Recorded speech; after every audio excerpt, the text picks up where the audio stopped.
മറ്റ് സ്ഥലങ്ങളിൽ നമ്മൾ വീഡിയോ എടുക്കുമ്പോൾ ശ്രദ്ധിക്കേണ്ട കാര്യങ്ങൾ, മറ്റ് സംസ്ഥാനങ്ങളിൽ വീഡിയോ എടുക്കുമ്പോൾ ശ്രദ്ധിക്കേണ്ട കാര്യങ്ങൾ എന്തൊക്കെയാണെന്നാണ്. അപ്പോൾ ആദ്യമായിട്ട് ഒരു സബർബ് സെലക്ഷനിൽ ഏറ്റവും ഇമ്പോർട്ടൻറ്റ് കാര്യം അവിടെ വില കൂടുക എന്നുള്ളത് ശ്രദ്ധിക്കണം. അതിന് വേണ്ടിയിട്ട് സപ്ലൈ നോക്കണം, ഡിമാൻഡ് നോക്കണം, കൺസ്യൂമർ സെൻറ്റിമെൻറ്റ്സ് നോക്കണം. ഇപ്പോഴത്തെ വിക്ടോറിയ കേസിൽ സപ്ലൈ ഡിമാൻഡൊക്കെ ഓക്കെ ആണെങ്കിൽ കൺസ്യൂമർ സെൻറ്റിമെൻറ്റ്സ് കുറവാണ്. ഈ 3 ഫാക്ടേഴ്സാണ് ഒരു പ്രോപ്പർട്ടിയിൽ വില കൂടാൻ സഹായിക്കുന്ന മെയിൻ കാര്യങ്ങൾ. ആൾക്കാർ പറയും ജോബ്സ് ഉണ്ടോ എന്നൊക്കെ നോക്കണം, പിന്നെ അവിടെ പോപ്പുലേഷൻ ഗ്രോത്ത് ഉണ്ടോ നോക്കണം. എന്നാൽ പോലും ഈ ആദ്യം പറഞ്ഞ ഈ 3 കാര്യങ്ങളാണ് ശ്രദ്ധിക്കേണ്ടത്.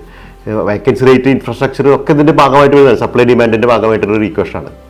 ഇനി നിങ്ങളിപ്പോൾ ടൗൺസിൽ പോയി മേടിക്കുകയാണെങ്കിൽ ടൗൺസിലിൽ ഒരു കൗൺസിൽ റേറ്റ്സ് നമ്മുടെ മെൽബണായിട്ട് സിഡ്നിയായിട്ടും പെർത്തായിട്ട് കമ്പയർ ചെയ്യുമ്പോൾ വ്യത്യാസങ്ങളുണ്ട്.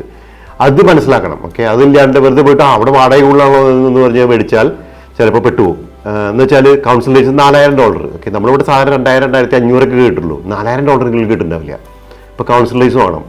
ഇൻഷുറൻസ്, ചില സ്ഥലങ്ങളിൽ ഇൻഷുറൻസ് നമ്മളുടെ സാധാരണ 1000, 1200, 1500, 2000 പിടിച്ചാലും ചില സ്ഥലങ്ങളിൽ $10000 ഇൻഷുറൻസ് എന്ന് പറഞ്ഞാൽ നിങ്ങൾ വിശ്വസിക്കാൻ പറ്റുമോ? $10000 ഇൻഷുറൻസ് ഉള്ള സ്ഥലങ്ങളുണ്ട്.